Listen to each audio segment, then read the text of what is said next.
Hi everyone! Alam ko, lahat tayo may kanya-kanyang goals sa buhay. Isa sa mga goals natin, yung magkabahay, di ba? Magkakotse, mag-travel, at higit sa lahat magkaroon ng ipon.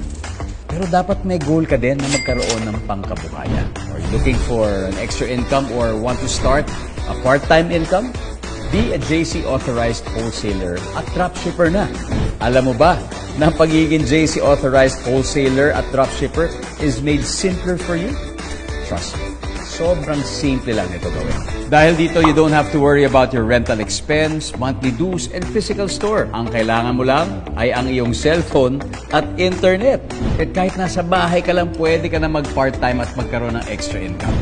The good thing about this is hindi mo na kailangan humanap pa ng suppliers dahil pag ikaw ay isang JC authorized wholesaler at dropshipper, magkakaroon ka ng up to 60% discount sa mga produkto. Most especially from the trusted and real JC Organic Barley Juice from New Zealand. Paano ka nga ba kikita? Let me tell you.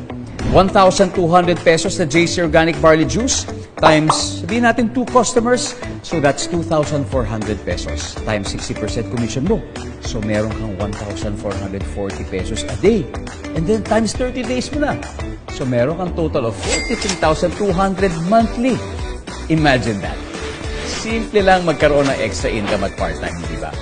So for extra income, be a JC authorized wholesaler at dropshipper na.